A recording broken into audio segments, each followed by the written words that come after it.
Hello friends, आपके अपनी YouTube channel में आप सबका स्वागत है। यहाँ पे हम गेट एसएससी जेई विद्युत सहायक जूनियर इंजीनियर इलेक्ट्रिकल की एग्ज़ाम प्रिपरेशन के लिए जो एमसीक्यू लेक्चर सीरीज़ देख रहे थे, उसमें हमने इलेक्ट्रिकल इंजीनियरिंग के जो कुछ टॉपिक्स थे उसके इम्पोर्टेंट एमसीक्यू के बारे में डिस्कस किया था। आज के वीडियो में हम डीसी जनरेटर के जो इम्पोर्टेंट एमसीक्यू है उसके पार्ट 6 के बारे में यहाँ पे डिस्कस करेंगे। बट फ्रेंड्स, इसके पहले कि हम इस वीडियो की शुरुआत करें, आपने जो अनअकैडमी जो नाम सुना है, जो गेट की प्रिपरेशन के लिए आपकी प्रिपरेशन को बूस्टअप कर सकती है, तो जो इस साल गेट 2022 का जो रिज़ल्ट डिक्लेयर हुआ है, उस रिज़ल्ट में गेट 2022 के टॉप 6 रैंकर्स में से जो अनअकैडमी के लर्नर्स थे उसने अपना जो रैंक था वो सिक्योर किया है। जहां पे फर्स्ट रैंक पे ईएससी, सीएसएन, आईटी और इलेक्ट्रिकल के जो स्टूडेंट्स थे, एस्पिरेंट्स थे, उसने फर्स्ट रैंक इंश्योर किया है। और फोर्थ रैंक पे सीएसएन आईटी ब्रांच का एक स्टूडेंट है और सिक्स्थ रैंक पे सिविल एंड इलेक्ट्रिकल के जो स्टूडेंट्स हैं उन्होंने अपना रैंक जो है वो सिक्योर किया है। तो गेट 2022 के जो टॉप 6 रैंकर्स है जो आपके सामने यहाँ पे है, जो अनअकैडमी लर्नर्स हैं। साथ में ही यहाँ पे अनअकैडमी जो है वो GATE and ESE scholarship test आपके लिए लेके आया है, जिसका यूज़ करके आप गेट एग्ज़ाम 2023-24 को क्रैक कर सकते हो। सो इस स्कॉलरशिप टेस्ट में हिस्सा लेने के लिए आप अनअकैडमी की ऐप को डाउनलोड करें और उसका एनरोलमेंट जो है वो एनरोलमेंट को एनरोल करना ना भूलें। यहाँ पे आप अप टू 100% स्कॉलरशिप जो है वो अवेल कर सकते हो। साथ ही में अनअकैडमी की जो गेट एंड ईएससी की जो प्लस सब्सक्रिप्शन है, जो आइकॉनिक सब्सक्रिप्शन है, उसमें रिसेंट में अभी जो प्राइस हाइक जो है वो आने वाला है। सो यहाँ पे आपको जो ड्यूरेशन, जो कोर्स का ड्यूरेशन है, वो ड्यूरेशन के सामने जो प्लस सब्सक्रिप्शन है उसका करंट प्राइस और प्राइस हाइक जो नियरली अबाउट 10% होने वाला है, तो उसके बाद के प्राइस क्या होंगे वो आपको यहाँ पे दिया हुआ है। तो इस प्राइस हाइक से बचने के लिए आप अनअकैडमी का जो प्लस सब्सक्रिप्शन है उसको अभी ही एनरोल करें और साथ में हमारा जो कोड है DMV10, उस कोड का यूज़ करके आप फ्लैट 10% ऑफ जो है वो अवेल कर सकते हो। साथ ही में यहाँ पे जो गेट एंड ईएससी एस्पिरेंट्स है उसके लिए कुछ एक्साइटिंग जो है वो आने वाला है, जो आपकी प्रिपरेशन को बूस्टअप कर सकता है। सो उस एक्साइटिंग थिंग के लिए आप हमारी जो अनअकैडमी की ऐप है उसके साथ आप ट्यून्ड रहे, उसको एनरोल कर दीजिए, जिससे आपको जो एक्साइटिंग, जो आपकी प्रिपरेशन को बूस्टअप करने वाला जो कुछ एक्साइटिंग आने वाला है उसकी इन्फॉर्मेशन आपको जल्दी से मिल सके।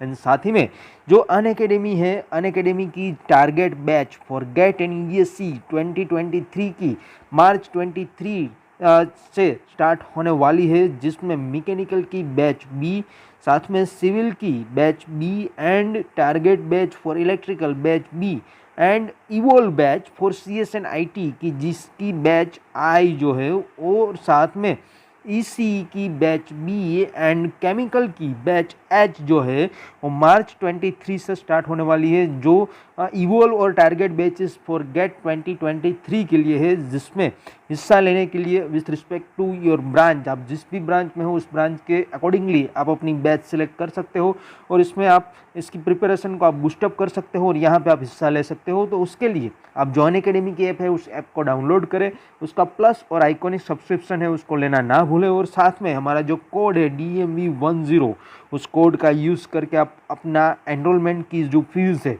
उसमें फ्लैट 10% ऑफ जो है वो अवेल कर सकते हो। और साथ में ही अगर आपको कुछ भी क्वेरी हो तो यहाँ पे डिफरेंट जो बैचेस है उसके साथ मोर डिटेल्स के लिए आपके पास यहाँ पे कांटेक्ट नंबर दिए हुए हैं, उस कांटेक्ट नंबर पे आप कांटेक्ट करके अपने डाउट्स, आपको जो कुछ ज़्यादा डिटेल्स चाहिए तो सारे के सारी इन्फॉर्मेशन आप यहाँ पे कॉल करके ले सकते हो। सो फ्रेंड्स, अनअकैडमी में अपना जो बैच है उस बैच को सिलेक्ट करें और उसको एनरोल करें। नाउ फ्रेंड्स, हम हमारे वीडियो की तरफ आगे बढ़ते हैं। तो यहाँ पे सबसे पहले फर्स्ट एमसीक्यू आपको दिया हुआ है, if the flux per pole of a DC generator is halved but its speed is doubled, its generated EMF will. यहाँ पे आपको बोला हुआ है कि जो डीसी जनरेटर है उसका फ्लक्स पर पोल जो है उसको हम हाउल करते हैं, मीन्स कि आधा करते हैं, और उसकी स्पीड को हम डबल करते हैं, तो एट दैट टाइम जो जनरेटेड ईएमएफ है उसमें क्या चेंजेस हमें देखने को मिलेंगे। तो यहाँ पे आपके पास ऑप्शन है, option A be halved, option B remain the same, option C be doubled and option D none of the above. यहाँ पे अगर हम फ्लक्स पर पोल को आधा करेंगे और स्पीड को डबल करेंगे, at that time the EMF जो जनरेट होगा डीसी जनरेटर में उसकी वैल्यू जो है वो सेम रहेगी, उसमें कोई भी चेंजेस देखने को मिलेगा नहीं। तो option B remains the same is the correct answer. Now the next MCQ, that is MCQ number 2. In a DC generator, the main function of compensating winding is to. जो DC जनरेटर है उस DC generator के case में जो compensating winding है उसका main function क्या है। ऑप्शन आपके पास है, option A assist in commutation, option be reduced demagnetising effect of armature reaction, option C reduce the distorting effect of armature reactions and option D eliminate reactance voltage। यहाँ पे आपका correct answer रहेगा option C reduce the distorting effect of armature reaction. So we can say that in DC generator the main function of compensating winding is to reduce distorting effect of armature reaction। So option C is the correct answer। Now the next MCQ, that is MCQ number 3. A 30 kilowatt 300 volt DC shunt generator has an armature and field resistance of 0.05 ohm and 100 ohm respectively. What is the generated EMF? यहाँ पे आपको DC shunt generator के datas दिए हुए हैं जिसमें उसका rating 30 kilowatt 300 volt, साथ में armature resistance 0.05 ohm and field resistance 100 ओम आपको दिया हुआ है। तो जनरेटेड EMF कितना मिलेगा वो हमें फाइंड आउट करना है। यहाँ पे आपके पास पहले ऑप्शन देख लेते हैं। Option A 295.25 volt, option B 311.25 volt, option C 305.15 volt and option D none of the above. So यहाँ पे जो एमसीक्यू है वो कैलकुलेशन बेस्ड है, तो पहले हम उसका सॉल्यूशन देखते हैं। तो यहाँ पे आपको दिया हुआ है जो लोड करंट है IL, that is equal to 30 kilowatt divide by 300 volt. So IL is equal to 30 multiplied by 10 raised to 3 divided by 300. So the value of IL, that is 100 ampere. Now a shunt current, that is ISH, is equal to V divided by RSH. Now here the value of V, that is 300 divided by RSH, that is given 100 ohm. So 300 divided by 100, so value of ISH, that is 3 ampere. And now the armature current IA is equal to IL plus ISH. Here IL, that is 100 and ISH 3, so 100 plus 3, so IA armature current, that is equal to 103 ampere. Now the generated EMF EZ, that is equal to V plus IARA. V, that is 300 plus IA 103, RA 0.05, so 103 into 0.05, so 300 plus 5.15, so answer is 305.15 volt.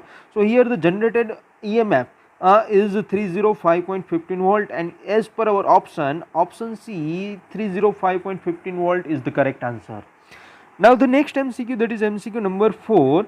The efficiency of a DC generator means its, जो DC generator की efficiency है वो क्या represent करेगी। यहाँ पे आपके पास ऑप्शन है, option A electrical efficiency, option B overall efficiency, option C mechanical efficiency and option D none of the above. तो यहाँ पे आपका आंसर रहेगा option B overall efficiency. That means जो डीसी जनरेटर जो है उसकी जो एफिशिएंसी है, that means it's overall efficiency, it's not an electrical efficiency, not an mechanical efficiency, but overall efficiency of a DC generator. So option B overall efficiency is the correct answer. Now the next MCQ, that is MCQ number 5. The overall efficiency of a DC generator is maximum when its variable loss is equal to। जो DC generator की जो overall efficiency है उसकी value maximum हमें कब मिलेगी, जब variable loss, that is equal to का क्या वैल्यू होगी उसके टाइम पे जो ओवरऑल एफिशिएंसी है उसकी वैल्यू हमें मैक्सिमम मिलेगी। ऑप्शन हमारे पास है, option A constant loss, option B stray loss, option C ion loss and option D mechanical loss. तो यहाँ पे हमारा आंसर रहेगा option A constant loss. That means जब डीसी जनरेटर के जो वेरिएबल लॉसेस है उसकी वैल्यू कांस्टेंट लॉसेस जितनी हमें मिलेगी एट दैट टाइम जो जनरेटर की जो ओवरऑल एफिशिएंसी है उसकी वैल्यू मैक्सिमम हमें मिलेगी। सो option A constant losses is the correct answer. Now the next MCQ that is MCQ number 6। Same data आपको दिया हुआ है जो आगे हमने एमसीक्यू नंबर 3 में देखा था। 30 किलोवाट 300 वोल्ट डीसी शन generator has armature and field resistance of 0.05 ohm and 100 ohm respectively. What is the total power developed when generator delivers full output power? यहाँ पे आपको जब generator full output power deliver कर रहा है उस time पे टोटल पावर डेवलप्ड कितना है वो हमें फाइंड आउट करना है। ऑप्शन पहले देख लेते हैं। Option A 16.34 kilowatt, option B 20.62 kilowatt and option C 12.46 kilowatt, option D 31.43 kilowatt. तो यहाँ पे कैलकुलेशन हम देखें तो हम यहाँ पे देख सकते हैं that as per our previous calculation value of I L that is 100 ampere, value of ISH that is 3 ampere, value of IA that is 103 ampere, generated EMF that is 305.15 volt. Now the power developed in armature that is equal to EGIA, so EG that is 305.15 multiply by IA that is 103 ampere divided by 1000, so 31.43 kilowatt. So in our option D 31.43 kilowatt is the correct answer. Now the next MCQ that is MCQ number 7. In a DC shunt generator the constant losses are equal to, DC shunt generator जो है उसमें constant losses are equal to किसके जैसे हमें मिलेंगे और कितने मिलेंगे। ऑप्शन हमारे पास है option A stray losses, option B mechanical losses, option C stray losses plus shunt copper loss and option D none of the above. तो यहाँ पे हमारा आंसर रहेगा option C stray losses plus shunt copper loss. That means जो DC generator है उस DC generator में constant losses are equal to stray losses plus shunt copper loss. Option C is the correct answer. Now the next MCQ that is MCQ number 8। In long shunt compound wound generator, the shunt field is connected in parallel with। जो long shunt compound wound generator जो है उसमें जो shunt field है वो किसके साथ हम पैरेलल में कनेक्ट करेंगे। ऑप्शन हमारे पास है option A armature, option B series field, option C parallel combination of armature and series field and option D series combination of armature and series field. तो यहाँ पे आपका आंसर रहेगा option D series combination of armature and series field. That means जो long shunt compound wound generator है उसमें जो shunt field that is connected in parallel with series combination of armature and series field, so option D is the correct answer. Now the next MCQ that is MCQ number 9. In the figure the electrical efficiency is, यहाँ पे आपको circuit figure दी हुई है उसके हिसाब से जो electrical efficiency है वो हमें कितनी मिलेगी। ऑप्शन हमारे पास है option A VIA divide by EGIA, option B VIL divide by EGIA, option C EGIA divide by VIA and option D none of the above. तो यहाँ पे इलेक्ट्रिकल एफिशिएंसी की बात की गई है तो यहाँ पे आपका आंसर क्या होगा। तो हमारे पास यहाँ पे इलेक्ट्रिकल एफिशिएंसी और we can say eta E that is equal to power in load divide by total power generated, और as per our conventional equation that efficiency that is equal to output divide by input. So here output that is power in load and input total power generated. Now here the voltage across load is V, right, and the current flowing through that is IL. So power in load that is V into IL, and here power generated that is EG into IA. So V into IL divided by EG into IA is the electrical efficiency. So in our option B, V into IL divided by EG into IA is the correct answer. Now the next MCQ that is MCQ number 10. Stray losses consist of, stray losses में दूसरे कौन कौन से losses जो है वो include रहेंगे। Option हमारे पास है option A magnetic and mechanical losses, option B magnetic and copper losses, option C mechanical and copper losses and option D none of the above. तो यहाँ पे आपका आंसर रहेगा option A magnetic and mechanical losses. That means stray losses consist of magnetic and mechanical losses, so option A is the correct answer. Now the next MCQ that is MCQ number 11. Wave wound generators provide, जो wave wound generator है उसके बारे में आपको पूछा हुआ है। Option A less current but more voltage, option B more current but less voltage, option C more current and more voltage, option D none of the above. तो यहाँ पे आपका आंसर रहेगा option A less current but more voltage. That means the wave wound generator जो है वो less current and more voltage जो है प्रोवाइड करते हैं, so option A is the correct answer. Now the next MCQ, that is MCQ number 12. A 4-pole left-wound DC shunt generator has an armature winding consisting of 220 turns, each of 0.004 ohm. The armature resistance is. तो यहाँ पे आपको four pole left wound DC shunt generator के बारे में data दिया हुआ है। तो आर्मेचर रेजिस्टेंस यहाँ पे कितना मिलेगा वो हमें फाइंड आउट करना है। ऑप्शन अगर हम देखें तो ऑप्शन है A 0.5 ohm, option B 1 ohm, option C 0.025 ohm and option D 0.055 Om.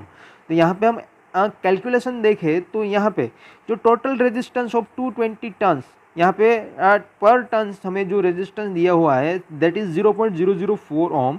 So total resistance of 220 turns that is 220 multiply by 0.004 that is equal to 0.88 ohms.